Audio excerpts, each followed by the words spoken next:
क्या आप यकीन करेंगे अगर कोई कहे कि एक 80 साल की अमीर महिला ने एक 25 साल के गरीब लड़के से शादी कर ली, और सिर्फ शादी ही नहीं बल्कि शादी के 7 दिन बाद जो हुआ उसने सबकी सोच बदल कर रख दी। लोगों ने कहा ये लालच है, किसी ने कहा ये ड्रामा है, लेकिन जब उस रात का राज सामने आया तो सबकी बोलती बंद हो गई। कहानी में ट्विस्ट ऐसा है जो आपको चौंका देगा और सोचने पर मजबूर कर देगा कि पैसा बड़ी बात है या इरादा, उम्र बड़ी है या जज्बात, क्या ये रिश्ता एक सौदा था या इसमें छिपा था कोई बड़ा सच। जानिए इस अनसुनी सस्पेंस से भरी कहानी को आखिर तक, क्योंकि जो आपको लगेगा असलियत उससे बिल्कुल अलग है। एक लड़का जिसका नाम अनिल सिर्फ 25 साल का एक नौजवान था, जिस पर पूरे घर की जिम्मेदारियां आ गई थी। पिता के गुजर जाने के बाद माँ, बहन और घर की सारी जरूरतों का बोझ उसी के कंधों पर आ पड़ा। उसकी माँ अनीता एक गंभीर बीमारी से जूझ रही थी, जिनके इलाज में सारी जमा पूंजी खत्म हो चुकी थी। उसकी छोटी बहन काजोल स्कूल में पढ़ रही थी और उसकी फीस, किताबें और बाकी खर्चे अनिल के लिए भारी बोझ बनते जा रहे थे। इतनी कम उम्र में जिंदगी ने अनिल को इतना जिम्मेदार बना दिया था कि उसका चेहरा वक्त से पहले ही बूढ़ा लगने लगा था। वह दिन रात पढ़ाई करता, मेहनत करता और छोटे मोटे कामों से किसी तरह घर चला रहा था। उसके चेहरे पर चिंता की लकीरें और आंखों के नीचे काले घेरे साफ दिखा रहे थे कि वह अंदर से पूरी तरह टूट चुका है। कर्ज देने वाले रोज उसके दरवाजे पर आ धमकते थे। एक दिन वह एक सस्ती चाय की दुकान पर गया और जेब से सिक्के निकालकर गिनने लगा कि क्या चाय के पैसे पूरे हैं या नहीं। तभी उसकी नजर दूर खड़ी एक महिला पर पड़ी जो लगातार उसे देखे जा रही थी। वह कोई आम औरत नहीं थी, उसका नाम था हमीदा मलिक। वह बिजनेस की दुनिया का एक बड़ा नाम थी। महंगी साड़ी, भारी गहने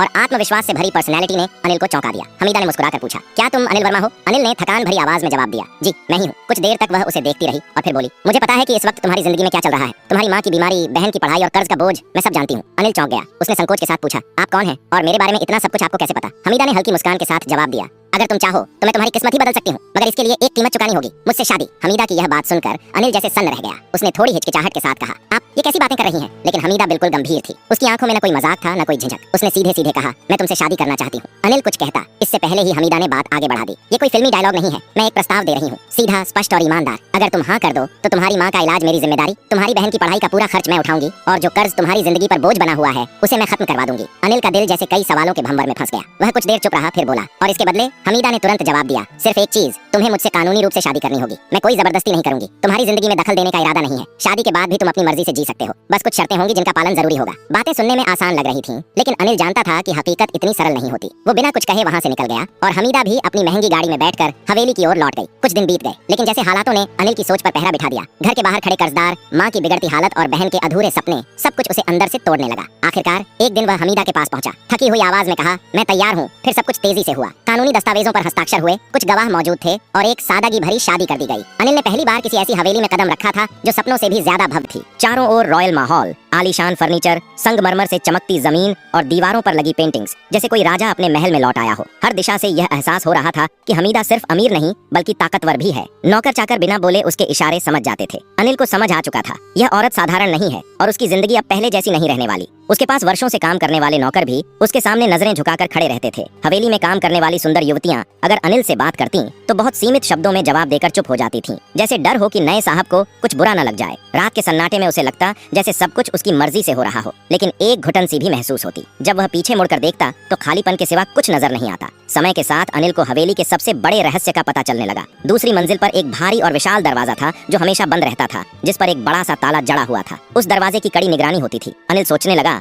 उस दरवाजे के पीछे ऐसा क्या छिपा है जिसे इतना सुरक्षित रखा गया है। अनिल और हमीदा के बीच रिश्ता तो था, मगर भावनात्मक जुड़ाव अब तक नहीं हो पाया था। हमीदा चाहती थी कि अनिल स्वेच्छा से उसके कमरे में आए, जबरदस्ती से नहीं। वह अनिल को बहुत चाहती थी, लेकिन अनिल अब तक उससे दूरी बनाए हुए था। हमीदा अक्सर अपने व्यापारिक कामों में व्यस्त रहती। जब भी दोनों आपस में बात करते वह बहुत छोटी होती, औपचारिकता भर। हमीदा अक्सर उसका हालचाल पूछती, लेकिन अनिल सिर्फ जरूरत पड़ने पर ही बात करता, वरना चुप्पी साधे रहता। हमीदा रोज अनिल के साथ ही टेबल पर बैठकर खाना खाती थी। किसी चीज के बारे में दोनों एक दूसरे से कुछ नहीं कहते थे और ना ही कभी एक दूसरे के परिवार के बारे में जानने की कोशिश करते थे। ऐसा लगता था जैसे दोनों की दुनिया बिल्कुल अलग अलग हो। एक बार रात का समय था और हवेली में सन्नाटा पसरा हुआ था। अनिल अपने कमरे की ओर मुड़ा, तभी उसकी नजर हवेली के एक अलग हिस्से पर पड़ी जहाँ रोशनी जल रही थी। यह देखकर वह वहीं रुक गया। उसने देखा कि यह रोशनी हमीदा के कमरे से आ रही थी। यह कमरा हवेली के सबसे बीच वाले हिस्से में था। हमीदा के अलावा किसी और को वहां जाने की अनुमति नहीं थी। हमीदा तो अनिल को अपने कमरे में बुलाने के लिए बेसब्र थी, लेकिन अनिल ने कभी भी उस कमरे में जाने की कोशिश नहीं की। वह अपने आप को जबरदस्ती रोकता था। एक और कमरा था जिस पर एक मजबूत ताला लगा हुआ था। अनिल उसमें जाने की कोशिश करता, लेकिन कोई ना कोई उसे रोक देता और कहता, साहब उस कमरे में जाना मना है। अनिल हैरानी से पूछता, ऐसा क्यों?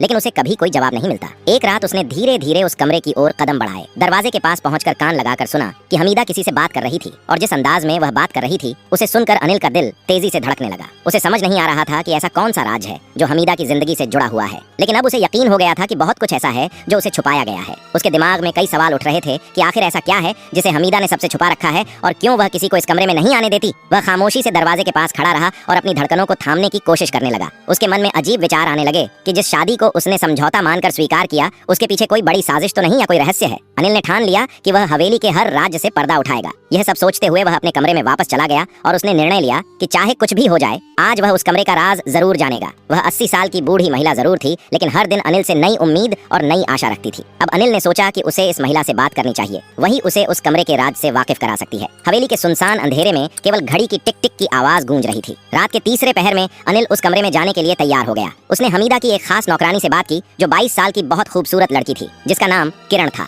अनिल ने किरण से निवेदन किया कि उसे अपनी पत्नी हमीदा से मिलना है। किरण हमीदा से अनुमति लेने के लिए चली गई। किरण के अलावा कोई भी हमीदा के पास नहीं जा सकता था। जैसे ही किरण ने हमीदा को अनिल की इच्छा बताई, हमीदा खिल उठी और उसने किरण के हाथ चूमे और कहा, जल्दी से भेज दो। किरण ने अनिल को जाने की अनुमति दे दी। अनिल एक 22 साल का सुंदर, मजबूत और होनहार नौजवान था। वह जाकर हमीदा के दरवाजे की घंटी बजाने लगा। हमीदा ने दरवाजा खोला और पूरे दिल से उसका स्वागत किया। अनिल भी सोच रहा था, जब तक इसे खुश नहीं करूंगा, अपना नहीं बनाऊंगा, तब तक राज कैसे जाहिर होगा। कमरा गुलाबों की खुशबू से महक रहा था। हमीदा खड़ी थी, चेहरे पर चमक, आंखों में मोहब्बत का उजाला। जैसे ही अनिल कमरे में दाखिल हुआ उसका दिल जोर जोर से धड़कने लगा।